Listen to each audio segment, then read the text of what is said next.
Welcome to the Anti-Racism Leadership Institute Research to Practice podcast. Today, we have the opportunity to talk with Dr. Andrea Queeley about anti-Black racism in the helping fields. Dr. Queeley is an associate professor at Florida International University and author of the book Rescuing Our Roots, the African Anglo-Caribbean Diaspora in Contemporary Cuba. Let's listen in.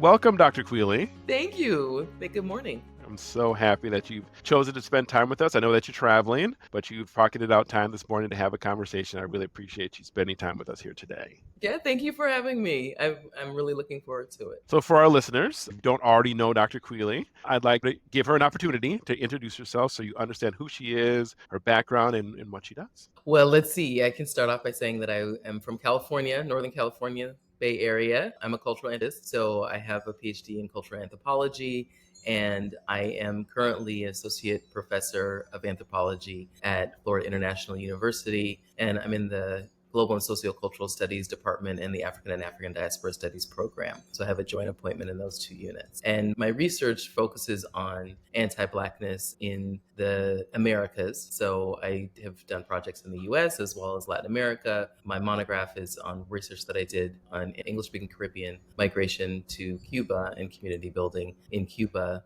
And I'm working on a number of different projects, but the focus really of my work is understanding the politics and repercussions of anti-Blackness globally. Wonderful. Wow, mouthful. A lot of good work. You can find her book on Amazon and many other places. If you just Google Dr. Andrea Queeley, she has a presence online and her book is awesome. And so for those who are listening, these are mostly educators. Our podcast is made for educators. Of course, you don't have to be an educator to listen to the Anti-Racist Leadership Institute podcast. And it's also about linking research to practice in the field of education. So to begin with, for everyone who's listening, how did you come to this work? What made you decide to start looking into and studying anti-Blackness? Wow. Let's see. So coming into this work, how did I come into this work? It's been a long road, which I won't go into all the details of, but I will start off just by saying that the ethic in my family was really one of service. And so my mother was a social worker, my father was a physician. It was familiar to lift as we climb and as Black people to be of service and to be aware of the ways that inequities impact us in particular. So that's the broader kind of general answer. And then also there's a facet of my work that really is about celebrating Black cultures, understanding the multiplicity of Black culture, to understand that there are many different stories that are held within this quote unquote Black experience. And that was valued, particularly by my mother, and something that was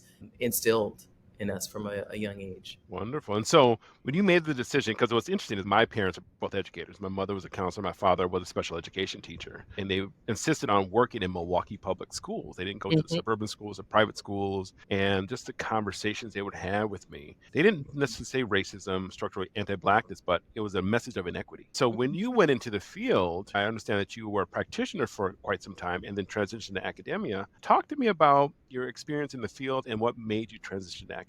Yeah, so I started off majoring in psychology. I was really interested in psychology, and I ended up taking Black Studies courses as a kind of a lifeline within the context of a predominantly white institution that I found to be oppressive in certain ways, and it just felt very disconnecting. And so I found a home in Black Studies, and then from there, I actually ended up working in community mental health in the San Francisco Bay Area for several years. And so that was my job, with the way that I supported myself. But I was also studying capoeira, studying Afro-Haitian dance. I was very a part of this movement that was really celebrating and exploring African diasporic cultures and the kind of cultural practices across diaspora. So that was all happening at the same time that I was doing my community mental health work. And what happened is that I realized that I wanted to go to grad school to study cultural anthropology because the people that I was most interested in and drawn to were Zora Neale Hurston and Catherine Dunham, and they were anthropologists. And so even though I hadn't taken an anthropology class as an undergraduate, I decided I want to learn more about this thing called anthropology. And so when I studied more and realized that this is really what I wanted to do, that's when I decided that I was going to go to graduate school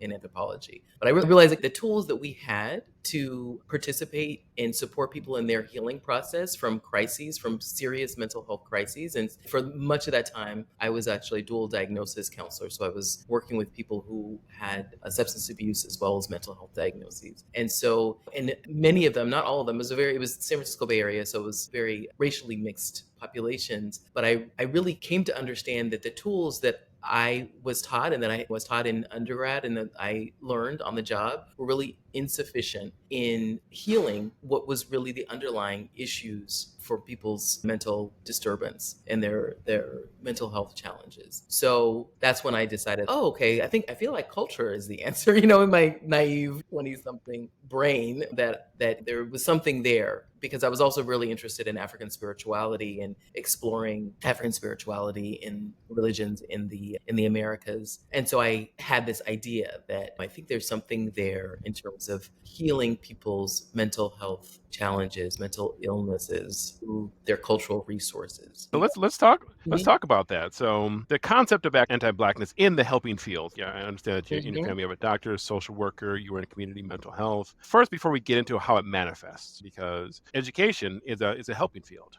right? And anti-blackness is a source of sort of a barrier for many Black students in public education. But let's Mhm. start with a definition for folks, so folks can clearly understand what it is. So, what is anti Blackness? So, simply, it's racism against Black people, right? I think that's probably the most succinct way to describe or define anti Blackness. Its usefulness, though, is that it really sheds a light on the specificity of a Black experience, a global Black experience, and the particular ways in which the attitudes, beliefs, and behaviors about Black people that are really embedded into Western culture, that those in some cases define and have a significant impact on the human beings who are racialized as Black, and actually not just us but larger society, that those beliefs impact and manifest themselves in very particular ways. So there's a specific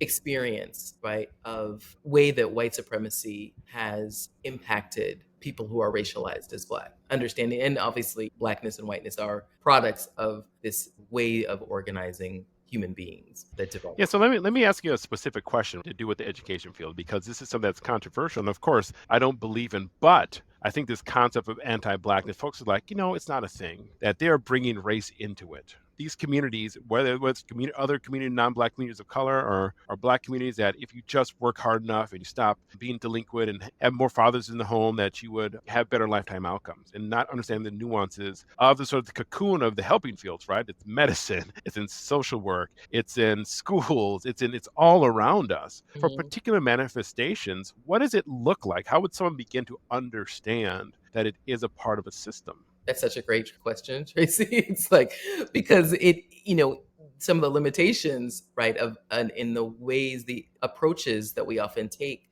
to dismantling racism, identifying it, is that A, there's not really a systemic analysis. And then we don't get into this very insidious ways that it impacts people's life chances. And so one of the ways that I want to illustrate this is through a very personal example. And it really gets to how anti Blackness is global, how there is in the United States, in a country with a large immigrant population, we also are dealing with the ways that anti Blackness manifests itself outside of this country and then is brought in with immigrants. And so there's this kind of conversations that are happening across regions through processes of immigration, which is also one of my areas of research, interest, and specialization. So I know the story is going to be long, so I want you to can we have a conversation? You could interject and ask me questions about it, and because I don't want to just Absolutely.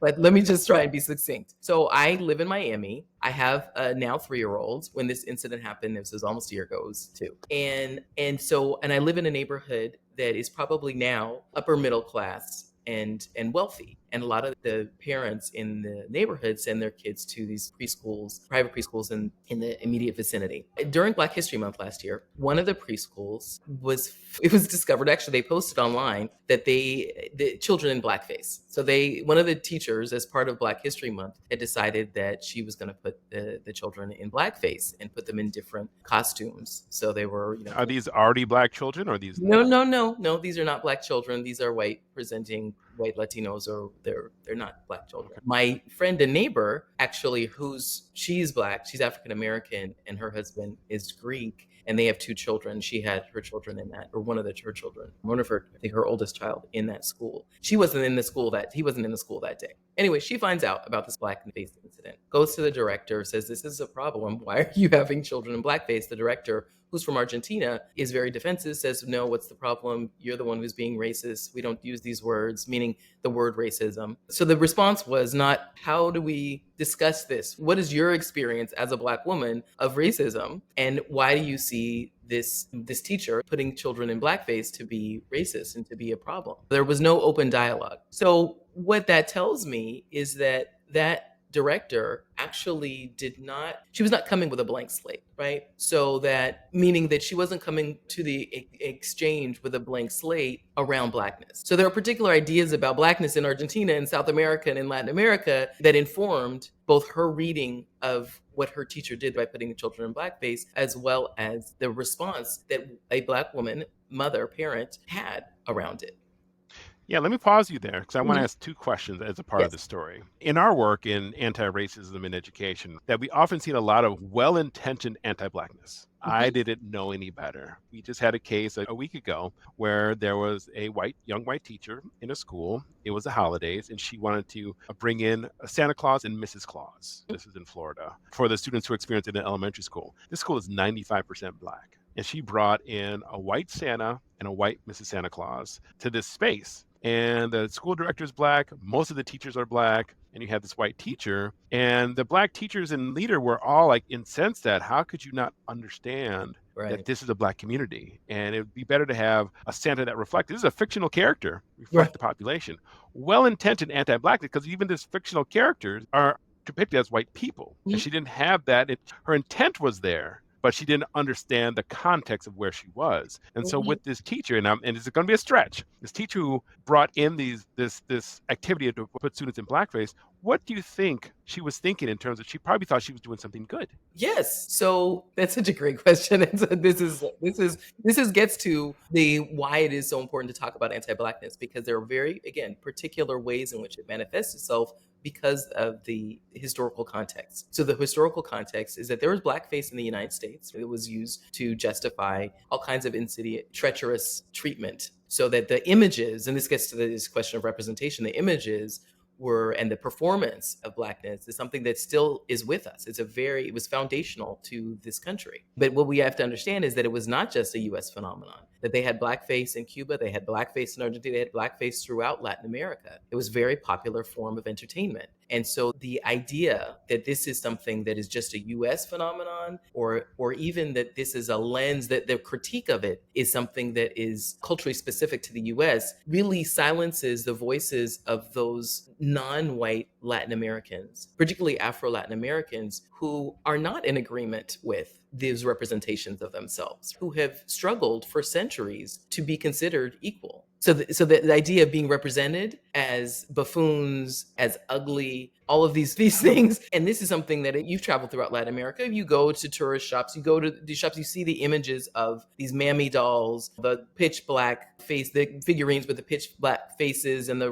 bright red lips and the bandanas and the over voluptuous, the gigantic, enormous behinds and big, exactly the figurines that I'm talking about. Yeah, and for those who aren't familiar, who haven't traveled, that when we think back, and I'm in my mid 40s, right, and thinking about what we were exposed to through cartoons, I remember in Bugs Bunny they would have that old mammy character. You would never Yes. see her face, but voluptuous, big rear end, was in sandals, this mammy voice. Aunt Mhm. Jemima is another caricature, right? Mhm. Overblown, accentuated features, buffoonery, and Mhm. that's the harm of blackface because it's meant to mock, meant to make a mockery of Black life as people who are unintelligent. And so with this teacher, I don't think that was her intention. So I'm going to ask again, what do you think her intention was? Yes. So is the mockery. It's to understand the historical context in which these images came out. That they weren't just because you could say, oh, again, the unintentional anti-Blackness. Oh, well, it's just making fun of. We make fun of all kinds of different groups. So what's the big deal? Well, you have to understand that these images actually came out in defense of slavery, right? These images came out in defense of lynching, or to justify, to motivate, to lynching. So they're not neutral. Again, they're not. It's not just like fun and games. So, but going back to our Argentinian teacher, was her intention intention to be quote unquote racist or to promote a negative image of Black people? Not consciously, most likely. I don't know her. I don't think that was her intention, though. But what it is that the way of neglecting of teaching history, the way of neglecting teaching not just history, but the reliance of one's own self concept, racial self concept, on the subjugation of Blackness is something that is not spoken of, right? It's not, people are not made aware of that. It's very much suppressed. And so that's why you can go through your life ingesting. We all do it, right? We ingest these images, we ingest these ideas unconsciously, and then they have their impact on the way that we behave and the decisions that we make. So I think that that anti-Blackness itself, ideas, and when I say anti-Blackness, what we're talking about specifically here is the linking of Blackness with inferiority. So inferiority, intellectual inferiority, aesthetic inferiority, not athletic inferiority. Because that's the other thing that's really interesting about anti-Blackness is that you see how a belief in Black physical superiority and athletic superiority is yoked with a belief in intellectual inferiority. Why is it taken so long to have black head coaches, Black quarterbacks, and you're talking about U.S. football? So I want to place, I know that your son and my daughter are around the same age, right? And if I had a child in that class, oh my goodness. But and also being an educator and a former Yes. principal, that we did Yes. have racist things that happened in our school building that I was approached about as the Black principal. But my depth of knowledge around racism it might be a little bit more just because my feeling, and I choose to study racism, that when I'm approached about an issue, I might react differently to a Black parent, a Latinx parent, an Asian parent. And so this principle that you talk about that got defensive over it, if you had to put yourself in their shoes, and this is for our listeners, because we often have principals and superintendents that end up out of a job because they respond poorly. Yep. They respond defensively. Yep. They immediately go into defense mode. It's okay. And then try to deny. And that's the worst thing you should do. Right. So I'm going to put your little boy in that classroom and you're going in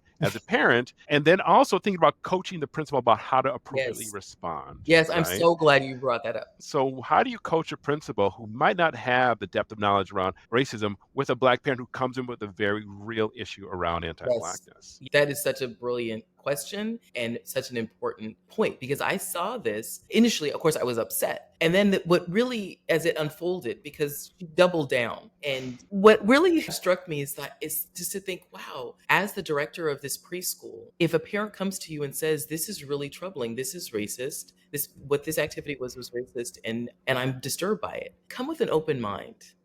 So in other words, listen. It's a really basic. Listen to and let this parent know that you're hearing them, that you're curious, because maybe it's not offensive to you. As we said, in Argentina, there are Argentinians who would be offended by it, but she's not one of them. And there's probably a larger kind of dominant cultural ethos around not recognizing or not interpreting that practice, the practice of blackface, to be at all offensive. As somebody who grew up in the United States, if I am living in a foreign country and I'm working in a foreign country and somebody who's from there comes up to me and says something that I did was offensive, what I would do, whether or not I'm an educator or just me in my capacity as an educator or not, I would be curious. And so that was one of the things that really struck me. I think that in talking to educators about this, whether or not they're from other countries or they're from the US or what, is to really be curious about your parents and your children's experience, because that will broaden the depth of your knowledge and your also capacity to meet families where they are and really achieve the goals of educating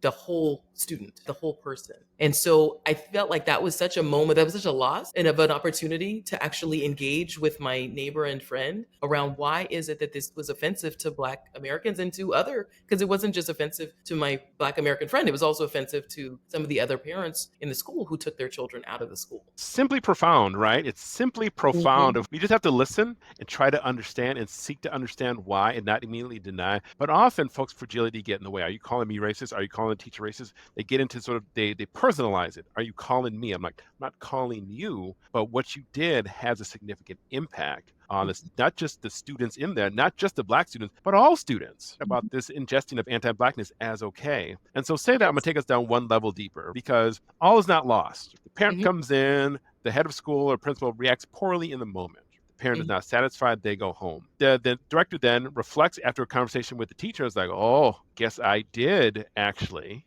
screw up. And also, I was defensive when that parent came in, Hmm. because this is often how we end up then in the paper, It right? was in the That paper. if It you, was on CNN. It was in all the local news. yeah, yeah, Mhm. you mess up, you're defensive, but then you realize that you made a mistake, and then you have to like triple down and say, I'm just not going to fix it. But the best advice is to then fix it. So how do you then do the repair after you know that initially? Because often you're sitting in your office, one day is just like the next, and you get this out of left field, like this happened. You're not prepared. Maybe you're defensive. But when you understand and you actually reflect and realize that, oh, I did make a mistake, what then is the repair after you've already rebuffed the parent? Yes. So call the parent back in with the teacher. Because I think that having those kinds of conversations one on one can really do a lot to heal or repair. In order to have that conversation be productive, however, you yourself, as the director, as the principal, need to educate yourself about what the issue is. And you not necessarily going to be able to do that in a week, right? Or in the short amount of time that you have.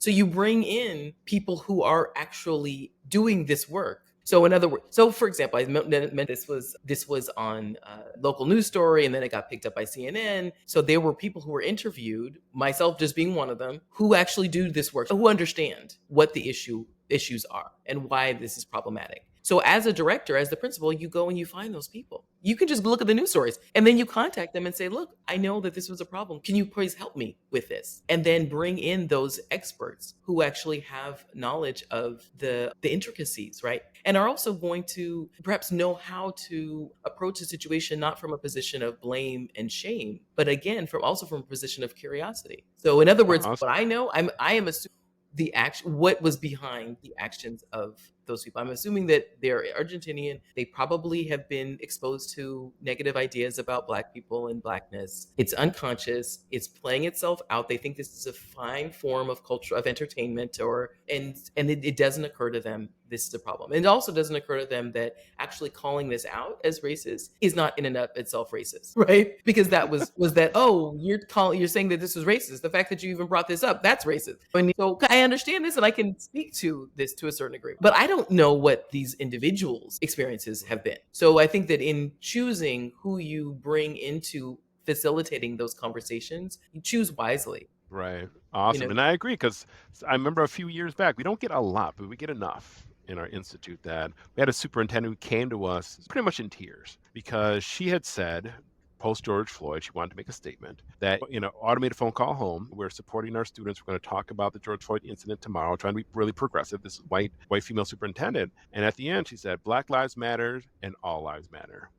Those don't go together. And the Black community was incensed that you were there, but then you said all lives matter, not understanding the context, the political context of this all lives matter movement, or blue lives matter. It's an antithesis to Black lives matter. And you can't put those together. She didn't understand it, but she knew enough to call us up, be like, I stepped in it big time, and it's in the paper, and we need some help. We need to do some community repair because I yes. have committed an And injustice. and again, from her perspective, again, I don't know this principal that you're talking about, the superintendent that you're referring to. I don't know what her background is. I don't know. You just said she was a white woman, but for her, it's a neutral statement. Just like putting children in blackface is just a neutral activity, right? It's not neutral, and it's not even just not neutral from the perspective of a Black person, but it's not socially neutral. It's not neutral when we take into consideration the significance of that form of entertainment. But they're not going to know that unless they're actually open to setting aside the defensiveness and being open to the idea that maybe they have been influenced by anti-Blackness in ways that they're not aware of. So let's turn the attention towards what you're working on currently, right? Because academics are always working on some interesting stuff, and I know you do a bunch of like academic stuff, and then I think you have a podcast that you're thinking about. What is your passion project that you're working on right now? Okay, before we go into that, I just want to finish this incident, discussing Yes. this incident that happened in the classroom with, again, the many, many ways that anti-Blackness manifests itself from the people in the helping professions. So just very briefly, the neighbor who had the issue with who had the interaction with the principal had a party very shortly after that. It was all the talk in the party about the blackface incident. I had a conversation, right, with another neighbor, a white woman who we had been very friendly. And I said, this is really an issue. And one of the things that's getting missed here is the Latin American component, that people don't understand that the teacher as well as the director were both from Latin America, and that there's anti-Blackness exists in Latin America as well, and etc. And she said, oh, I know. And my nanny has these feelings, harbors, basically she's saying harbors anti-Blackness, but because all the nannies here are from Latin America in Miami, then you can't get away from that. So I'm thinking, wow, we were friendly, and I thought of her as this progressive person, and I'm never gonna have my child play with her children if her children are being cared for and nurtured by a nanny who believes in Black inferiority, because I think those messages get communicated through attitudes, behaviors, body language, etc. You don't have to be having anti-Black diatribes in order for children to pick up on those beliefs. So I wouldn't want to expose my children to any of that. So I just had a note to self, I'm not going to talk to her about it, whatever. Fast forward several months, she posts in our neighborhood, mom's chat, oh, I have the best nanny in the world. We're not going to need her after January. She has the biggest heart and we love her so much and she's so great. And so once I clarified that this was the same nanny that harbored anti-Black views, and this person is a therapist. So just getting back to the helping professions thing. So I said, I messaged her saying, this is the same person. I remember you saying that she had harbored anti-Black views and she might be good and for your family. It's not that she can't have a big heart, but you might want to acknowledge that she would not be good for all families, or families, non-white families, or families who are not interested in having their children be exposed to those kinds of beliefs. And I just want to read you her response because it really gets into the kind of insidiousness, and it also signals some particular tropes that I think a lot of people in the helping field subscribe to and enact. So she responded, she said, she, meaning the nanny, knows how much I care about racial equality and hasn't exposed my kids to that. We have had many convos on this. She has prejudices from her short time of living here in the US, and I have been helping her understand the historic reasons for why her underprivileged Black neighbors struggle with drug addiction and poverty. She's been open and wants to learn. I hear you, though. I will have that conversation with people calling for references. So that was her response. You're saying wow, Tracy. Why are you saying wow? Oh my. It's a number of aspects of just the trope of we understand the destitute Black person who's addicted, and we're going to talk about the poverty stricken, not the concept of your harboring anti-Blackness that probably comes from your country. It's not, she didn't ingest them when she got here. And also her example is, I'm trying to help her understand this sort of downtrodden Black person as a reference towards, I'm helping her and she wants to learn. I try to keep my mouth closed when you told the story. Well, So I didn't respond to what sticks out to you? Oh, not yet. Well, how'd you read that? radio silence from my end. I don't have anything to say to it. So basically, what that told me was that she's very invested in being a white savior. So she is saving this Latin American woman from her negative views about Blackness, which are not coming from, as you said, coming from country of origin, but are the results and really the kind of fault of all of these poor drug addicted Black people who are around her. So she's putting herself in the position of educating, when she herself is not educated clearly, but she's putting herself in the position of educating this person who is unfortunate enough to be surrounded by poor and drug addicted Black people. And so that, as a response to my essentially identifying her willingness to have her children be raised by somebody who harbored anti-Black feelings, and that this was a real contradiction, what one might say hypocrisy, right? Because as she started off the comment, she knows how much I care about racial equality, right? So she understands herself to be an advocate for racial equality. I'm sure she understands herself to be very anti-racist and to be very aware. And yet, in her home, she's perfectly willing to have her children be, again, nurtured and raised by somebody who has negative ideas about Black people. So there's a certain kind of complicity in anti-Blackness in there, and also from, based on that message, a participation in it. So, and the reason why I wanted to bring this back into, to point out this example and bring it to its conclusion, is because, again, all people who are in the helping fields. She's a therapist. The teacher was obviously, they were educators, a school director of a preschool, me as an educator, right? So we're all in these helping fields. And I think this is sometimes how the resentment, anger, and miscommunication, right, can all manifest itself. Because I'm sure, you and a lot of your listeners, you have diverse, quote unquote, diverse teacher populations. So that's part of what you're doing, I'm sure, is trying to mediate some of the dynamics, right? And between teachers who have different perspectives and different experiences, right? So I think that if I were to give advice to somebody who was coming in to mediate the relationship between me and my neighbor, I have my experience and perspective and she has her experience and perspective. I think, again, having that curiosity and facilitating the desire to really not just understand in order to placate, but understand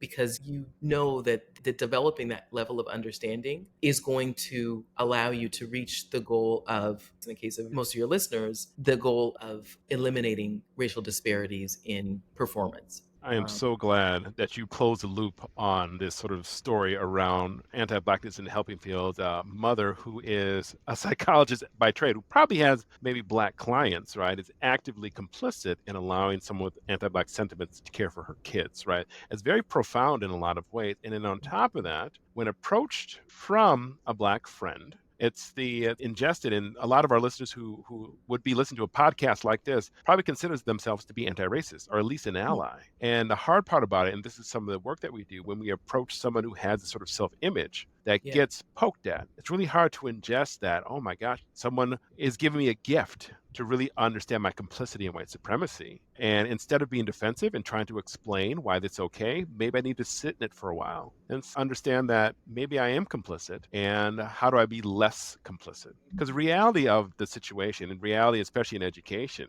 is that a lot of our teachers don't live in the community, especially if you work in a Yes. predominantly Black and brown school. A lot of the white teachers don't live in the community. They Mhm. choose not to. They actively pursue residencies that have large distance between them and the community they serve. Purposefully, Mhm. based in race. They often send their kids to schools that are predominantly white. And these are very racialized decisions. Mhm. And so we have these things that play out in terms of neighborhood and also where you send our kids to school, but yet we work in a Black and brown community. And we have to understand that we bring our biases into the school, into the classroom, and they play out in very profound ways. And we have a conscious understanding that we do not want our family proximate to the Black community. And so to Mhm. constantly reconcile that is necessary. And you gave her a gift to acknowledge that this was something she was complicit in. And all is not lost in that message to you. It's okay when to engage and how to then engage productively. Mhm. Yeah. Yeah, I mean, it's unfortunate that I appreciate your framing that as a gift. I hadn't thought about it like that because it was one of those things where I couldn't let it go. I had to just say something. And I didn't know how she was gonna react, and I was disappointed by how she responded, and maybe she'll respond differently a year from now. Sometimes, as you said, people need to sit with things. I did see her at a party, and she didn't acknowledge anything. It was clear that it hadn't sunken in. But I do think that there is a possibility because this stuff is deep, right? This is like gets to really, as you said, who it is that people understand themselves to be. And so if you have a fundamental understanding of yourself as a good person and that you want to help, that you are about the solution, that you are sickened by anti-blackness and racial inequality, that it truly disturbs you, that you even will talk to your family members or friends, white family members and friends about their racism or their anti-blackness. And so you're in a position of like being beyond reproach, or you understand yourself to be part of the solution. And so when somebody comes to you and says, actually, what you've done here is troubling, and this decision that you've made is troubling, I understand why she became defensive, right? I think it's unfortunate and I think it's part of the problem, but I understand why she became defensive. And I just encourage, if this resonates with any of your listeners, if they identify with the neighbor that I'm describing, again, I keep using this word curious. Being curious, trying to put ego and trying to put,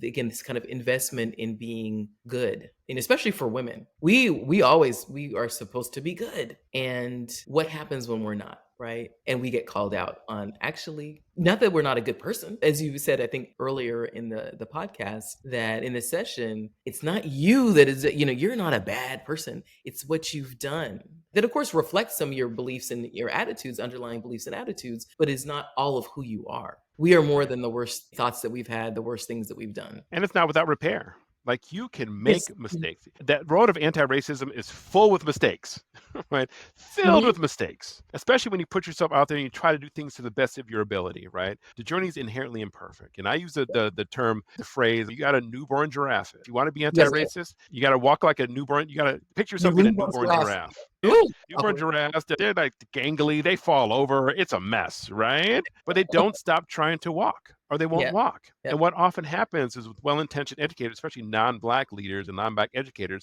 go into anti-racism, don't understand that it's fraught with minefields. You have to learn as you go, step on one landmine and they get blowback. And then like a newborn giraffe, they just they never learn the walk. They don't Uber giraffe it. They just fall over and say, I'm never doing that again. It's too Yeah. scary, right? It's too It has to be scary. It's expensive. perfect or I'm not Mhm. going to do it at all. Yeah. And it's very hard and fraught road because the ingesting of anti-black racism is a lifelong process from a very young age, From and very going early down age. that road of usurping it, and the journey's never done. So this podcast could easily be overwhelming for a lot of people. There was so much I have, and folks often I want to do it, but I have so much to read. I have so much to learn. I don't have the depth of knowledge to do the work. Dr. Queeley's excellent. I need to read her books. Can she come and teach me more? So this whole people often build this huge barrier to like, I will just never be ready to start on the journey. Now, Mm. from you as someone who has a great depth of knowledge around anti-black racism and understands that there are well-intentioned individuals who want to be allies in the work, but also have a personal experience with someone who believes themselves to be an ally, but yet is not able to access when they get a gift from a person of color. And that's the fear of a lot of our listeners. And so, where do we start? When we're talking to teachers, we're talking to school leaders who have the intention and now want to know more and do more. Where is the starting point that not just being a neutral and reading books and having conversations with your white friends? I think that some of that depends on access. In other words, what kind of schools that they're teaching at and who's there. And I say that just because if you only have white friends or friends who believe the same, that make you very comfortable. I mean, you have friends, of course, you want your friends to be make you comfortable. But if you don't, if you're not willing to be uncomfortable or have uncomfortable conversations and ask certain questions, you're afraid of stepping on, again, being wrong, being seen as ignorant or being seen as quote unquote racist. I think that's probably a good starting point, is to acknowledge, like, I most likely, based if I grew up in this world, not even this country, but then I probably have negative ideas about Black people. I grew up with negative ideas about Black people, right? A lot of Black people grew up with negative ideas about Black people, but we more often have opportunities to dispel them, to dispel those ideas and to work on those ideas and heal. And so I think that the first thing is to just acknowledge that baseline and what that means, meaning what that means for you personally. And where can you not just receive the gifts, but seek out those gifts? And so being connected to people who have different kinds of experiences. And I don't mean different racial experiences, and also different experiences with Blackness. So, if you have a friend who you connect with around cycling, so you guys love going cycling together, you hang out, and that friend grew up in Detroit. I just thought that Detroit is like the blackest city I could think of right there. Yeah, a lot of Grew black people there. so they might have had a different experience. I'm just, in terms of their upbringing. So it is maybe harder to have a conversation about anti-Blackness with that person than it is to have a conversation about cycling. But having those conversations, bringing that up, not being afraid, as you said, to be the awkward giraffe, right? And I think we're implicitly and sometimes in this conversation explicitly naming white people or white women in particular. But there is also, as I said, anti-Blackness is internalized by all of us to a certain Correct. degree, one to one, Hmm. to a certain extent. And Yeah, the doll test from Kenneth and Mamie Clark proved this. My yes. 5-year-olds prefer white dolls over black dolls. So it's Mhm. internalized, regardless of color of the child, that anti-blackness is something ingested by all people, even with people with brown skin, because it's not Teflon. It doesn't anti-blackness doesn't bounce off. It's ingested by everyone. Exactly. And so, and I mean, I think it would be interesting if one of my white friends said, "What was your experience like growing up with whiteness? What is your understanding of whiteness?" Because that's also the big white elephant in the room, right? Is that the anti-blackness, I should say, anti-racist work depends on understanding what whiteness is and disinvesting from whiteness. I want to pause there. We're not saying disinvesting from white people. People often conflate that we have to disinvest from white people. No, we're talking about the concept of Yes. whiteness. And I would also add to that, don't conflate it with European cultures and being of European descent. You remember, if one of the threads during the height of the debates around the statues, right, and taking down statues to Confederacy, statues to the conquistadors, that it was no, this is part of our history, this is part of our culture. And so I think that understanding what it means to dismantle or interrogate whiteness can feel very threatening. And as you said, not to conflate that with people or histories and cultures, because whiteness is a kind of category, is a phenomenon that developed distinctly as a mechanism of oppression, and it distinctly as a way to categorize and understand people, right? In as from the superior to the inferior, right? On this continuum, with whiteness, Europeanness being the superior end, and blackness and Africanness, and indigeneity being at the inferior. So you have this concept of whiteness that people are very invested in. And you ask me, the question is, what is the one of the first steps that people can make in moving forward through towards this goal of being anti-racist? Is one step, yeah, as I said, being curious, asking questions, asking people's experience, other black people's experiences of other people's experience of blackness, etc. And then also interrogating whiteness. What does it mean for me to be white? When many white people are asked that question, they're like, I don't know. It means like, I don't, there's this kind of empty category because it's seen as being neutral and seen as being the norm. And I think that's changing. Well, I was going to say, I think that's changing. I think it seems being dominant, which hasn't changed. But yeah, I think that's a place to start. Great. Self-interrogation and realizing complicity, just the way in which we've been raised in this country that we've ingested in, right? Regardless of your racial identity. And then also sort of interrogating your racial identity and starting the conversation within your circle of influence, right? That's what I Yeah. hear you say. And I think that it's flipped. And as you were talking, I was thinking about this concept of fear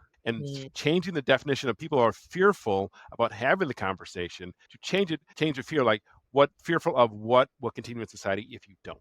And that's a Yeah. different way of thinking about fear, because folks are, oh, I'm too afraid. I might be seen as racist. It's too intimidating to say and have this conversation with my cycling buddy. But the fear should be the fear of what happens if you don't, because you're like every other person. And everyone remains fearful not to talk about it. Things in our society continue to perpetuate. So, Dr. Queeley, this has been, I could talk to you for hours on this. This is awesome. And I'm getting some education here too. This is great. So Oh, for I don't those who are listening, if they want to find you, if they want to follow your work, if they want to get in touch with you, how do they find Dr. Queeley? Well, they can reach me via email.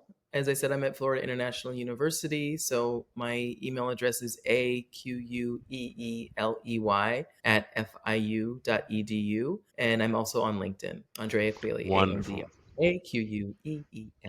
Wonderful. Yes. So look her up. She is wonderful. As you see, has a depth of knowledge around a number of topics. And today we talked about anti-Blackness in the helping fields. I'd like to thank you again for joining us today and sharing your knowledge. I appreciate the work you do and continue creating good trouble, right? Continue to serve anti-Blackness. So thank you for coming today.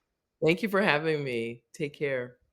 Thank you for tuning in to this episode of the Anti-Racism Leadership Institute podcast. Remember, the fight against racism starts with each and every one of us. Together, we can create inclusive environments in our schools that celebrate diversity and empower all students. For more information, visit our website at antiracisminstitute.com and subscribe to our channel. Join us next time as we continue to shine a light on the champions of change. Stay inspired, committed, and let's make a difference together.